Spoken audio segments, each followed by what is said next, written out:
Ever pondered how our ancestors managed to purchase goods and services without the convenience of modern payment systems? In the beginning, there was trade, and the first known method of exchange was the barter system. Picture this: a farmer with a surplus of wheat needing a new plow. In this system, he would have to find a blacksmith who not only needed wheat but also had a plow to spare. This is known as the double coincidence of wants, the crux of the barter system. The barter system had its charms. It was simple, transparent, and required no sophisticated understanding of value or currency. However, it was also riddled with challenges, the most glaring being the need for a double coincidence of wants. It was a system that was heavily reliant on chance and good fortune. Let's face it, the chances of our farmer and blacksmith's wants coinciding perfectly were slim. To overcome these limitations, societies started to introduce commodity money. These were goods that were universally valued and could be traded for almost anything. Shells, salt, precious metals. These were some of the commodities that found their way into the heart of trade. Shells, for instance, were easy to carry, durable, and difficult to forge, making them a popular choice. Salt, on the other hand, was a precious commodity in ancient times, leading to its use as a medium of exchange. Precious metals like gold and silver were also commonly used due to their inherent value and durability. These commodities added a layer of standardization to trade, allowing for a more fluid exchange of goods and services. Now our farmer could trade his wheat for gold and then use that gold to buy his new plow.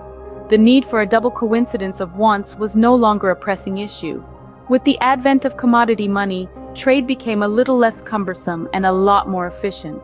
As societies developed, so too did the complexity of their payment systems, leading to the creation of the first known form of currency. Imagine a world where precious metals became the universal language of trade. This may seem like a fantasy, but there was a time when gold and silver were the primary means of exchange. Both precious and rare, these metals held an intrinsic value that was universally recognized, making them the ideal form of currency. In the bustling markets of ancient civilizations, gold and silver were used for trade. But these metals weren't just exchanged in their raw form. The Lydians, a small but innovative group of people from what's now modern-day Turkey, made a significant leap in the evolution of currency. Around 600 BC, they began minting the first coins. These coins were made of a gold and silver mixture called electrum, and each one was stamped with a design to signify its value. This marked the birth of standardized currency, a concept that would shape the future of trade and commerce. But the evolution of currency didn't stop there. As societies grew more complex, so did their needs. The idea of carrying around heavy bags of coins became less practical and increasingly risky. The solution to this problem came from the East during the Tang dynasty in China. In a world first, the Chinese invented paper money. This was a game changer. Paper money was lightweight, easy to carry, and its value was guaranteed by the ruling government. It brought about a new era of trade and commerce, enabling transactions to be carried out more efficiently and on a larger scale than ever before. But this new form of currency also came with its own challenges. Counterfeiting became a major issue, leading to the development of sophisticated printing techniques to make duplication harder. These techniques have continued to evolve over the centuries, shaping the look and feel of the banknotes we use today. With the establishment of paper money, the stage was set for a revolution in payment systems. But as we'll see in our next chapter, the story of currency was far from over. The world of trade and commerce was about to enter a whole new era, one that would redefine the way we think about money. Have you ever considered the journey we've embarked on from paper money to plastic cards? Let's take a step back to the 9th century, when Muslim traders introduced an ingenious solution to carrying heaps of money around: the check. This piece of paper was a promise to pay a specified amount to the person it was issued to. It was an instant hit, traveling through the Silk Road to Europe and eventually finding its way to the New World. This was a time when money was still cumbersome, and checks offered a convenient alternative. However, as the world moved towards industrialization, the need for a more flexible form of payment became apparent. Enter the 20th century, the era of the credit card. In the early 20th century, businesses began offering metal charge plates to their customers, allowing them to make purchases and settle the bill later. But it was in the 1950s that the concept of the credit card as we know it today was born. A man named Frank McNamara was dining out in New York and realized he'd forgotten his wallet. This embarrassing moment sparked an idea, and the Diners Club card was born.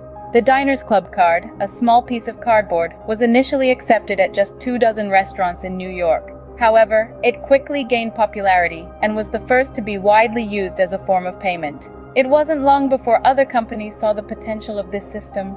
It led to the creation of other cards like American Express and eventually Visa and MasterCard. The invention of the credit card marked a significant shift in our payment systems. It offered an unprecedented level of convenience, enabling people to make purchases without having to worry about carrying cash or writing checks. This shift was not just about making payments easier, it was a change in our relationship with money itself. The invention of credit cards paved the way for the digital revolution in payment systems we're part of today. What if I told you that the most significant revolution in payment systems is happening right now? Indeed, the digital age has ushered in a new era of financial transactions that have transformed the way we exchange value.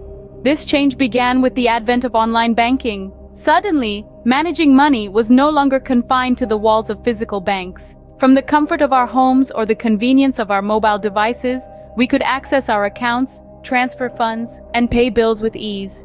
Then came PayPal, a revolutionary platform that democratized digital payments. PayPal made sending and receiving money as simple as sending an email. It was a game changer, breaking down barriers and opening up the world of e-commerce to everyone. But the digital revolution didn't stop there. The advent of cryptocurrencies like Bitcoin introduced a whole new dimension to the payment landscape. Cryptocurrencies are decentralized digital currencies, without a central bank or single administrator, that can be sent from user to user on the peer-to-peer Bitcoin network without the need for intermediaries. This new form of digital asset offered an unprecedented level of security and privacy, all while eliminating the need for a middleman. These digital payment systems have not only transformed the way we conduct transactions, but they have also redefined our understanding of money itself. Money was no longer just a physical entity. It became a digital concept, a series of ones and zeros that held real-world value. And the benefits are clear. Digital transactions are faster, more convenient, and often more secure than their traditional counterparts. They break down geographical barriers, allowing for global transactions in an instant. They empower individuals, giving them control over their finances like never before.